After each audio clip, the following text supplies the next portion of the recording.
mentioned protein when we talked about, getting out of ketosis. Is protein bad for us? Is there a limit there? I eat a lot of protein. For me to maintain muscle mass, I need to eat a lot of protein. It's just a fact of life.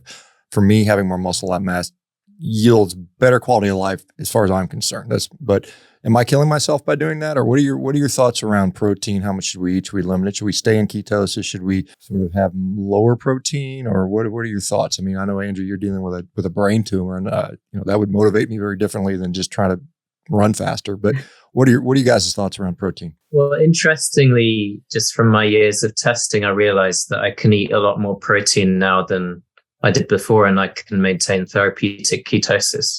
So I'm eating about twice as much protein as it was when I was first going on a ketogenic diet. And it's just amazing how I can maintain therapeutic ketosis almost effortlessly. And I think that's something also when you first were implementing ketogenic metabolic therapy, your sensitivity and tolerances were different. So you had to be much more controlled in that respect. It's very restricted. Yeah. And so again, it's a sign of your improvement in overall health that you could increase it and still sustain therapeutic levels. When we talk about therapeutic levels of ketosis, what we're really talking about is where roughly your ketones are at least half of what your glucose measure is. Yeah. And for me, therapeutic ketosis is within the range of 3 and 5 millimolars per liter. 0.3 my ketone. ketone. 0.3, 0.5. And at that time I was having, my protein grams were per kilogram of body weight, and now it's per pound of body weight. So it's a huge difference. So 1 per kilo before, and now 1 per pound or something like that? Or yeah. Is it 1? Yeah, that's quite a bit. That's actually quite a bit of protein. Maybe that's why your hair is now. Yeah. Yeah. Growing so well. And in my healthy participants, they don't measure out protein, as in they eat unlimited in terms of satiety.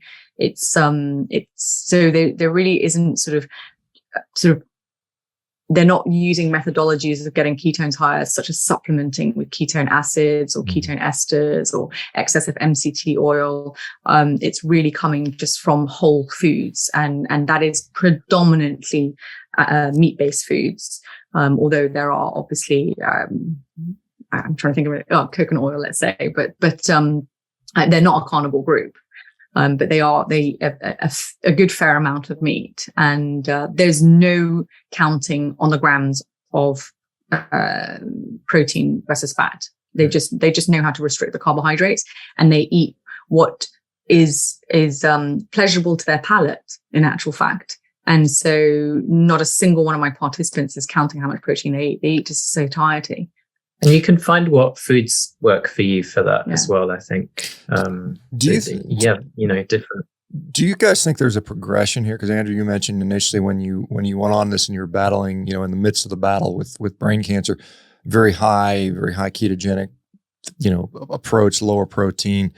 And then as time got by, maybe you improve your metabolism, you up the protein. Is that, do you think there's something to that there should be a staged approach to this? Or should a person who's sick, metabolically unhealthy, super hyperlipidemic go very ketogenic, very higher fat, lower protein, and then transition? Or what are your thoughts around that? Well, just in my personal case, I found I couldn't sustain what I was doing. My body was breaking down. And I was just losing a lot of weight. Doing what? This is a high fat, low protein, low caloric approach, something like that. Yeah, I was on a 4-to-1 ketogenic diet, and even when I was doing it carnivore style, which I transitioned onto because I found that controlled my epilepsy very well. Even before I knew it was carnivore diet was the thing. Can't remember what I was going to say now, but the protein, the flexibility. Yeah, I was very restricted in my protein, but I think I went a bit overboard with it because I was doing lots of fasting with it too, and I just wasn't hungry, and I had these periods of forwards of energy And then just I'd be walking up a hill and it would be difficult to lift my legs because I was starting to lose muscle in my bone. I guess my bones weren't as strong either. So I needed to increase the protein then. And interestingly, when I did that on a carnivorous ketogenic diet, my levels of ketones didn't change and my blood glucose was staying the same. So that was really interesting. And I think that's where some of the research is maybe a bit sort of confusing, is that you get a lot of research that's sort of arguing too much protein is not good for you. But that's sort of research where it's protein in the context of not being ketosis, or in the context of a lot of carbohydrates in the background. I think also it's frequency of eating, especially with the whole mTOR argument. I think it's more about it's more about reducing the frequency of meal times, what you're eating. Yeah. And also don't forget we were just talking about it with regards to, even when we're just eating a steak, as an example, eating the whole piece that's got all the chewy bits inside of it, the rind of the fat as well, that's got connective tissue there. You get the glycine, which is countering the methionine. So these sort of things are really important. Yeah, I mean, I've looked into stuff extensively, and I think there's an interesting study that they did on Ugandan people, and they somehow cannulated their ileum, I think, or something like that, to measure absorption of glycine, and they found that people that were in a reduced glucose and galactose state, which would be sugar and milk sugar, if they didn't consume that, then they had a much higher absorptive rate of glycine, and so it's kind of like all these sort of assumptions we make based upon a standard population eating a bunch of, great 60% carbohydrate, significant amount of grain, and all these other things.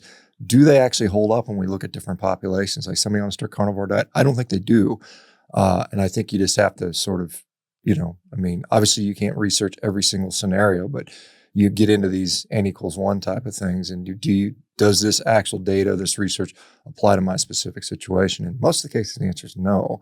And you're kind of left on your own to kind of figure some of this stuff out. But it's good for you to expand these cohorts because, you have people that prefer a low carbohydrate diet for whatever reason, satiety, whatever, ease, simplicity. Carnivore is super, brain dead stupid. It's easy to do. So some people just like that. So you have these sort of, different data sets that we can utilize to say, hey, this is what you need to be looking at. So thank you guys for doing that.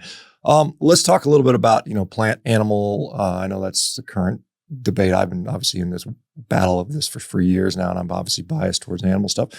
Does your research suggest that there's a disadvantage to being on an animal-based diet leads to more cancer or less cancer, or any concerns around eating too much animal products?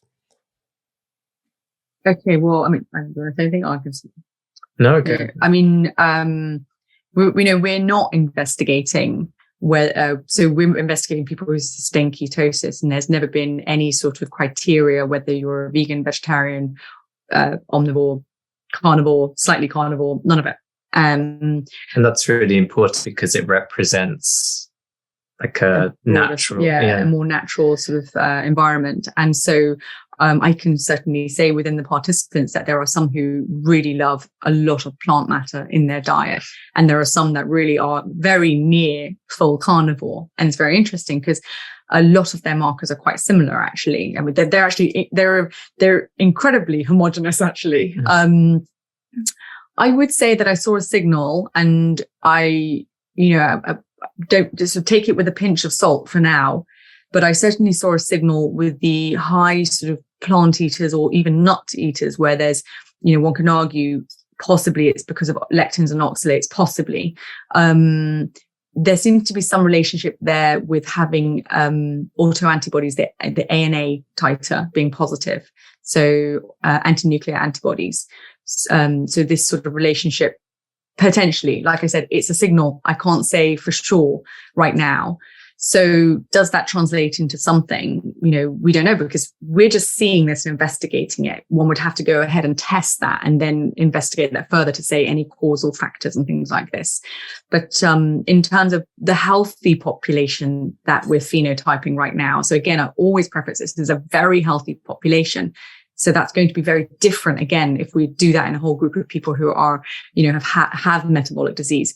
But in the very healthy population that we have, we've got more predominant plant-based and more predominant meat-eating based, and they have great results showing on both, and both metabolically flexible as well. Would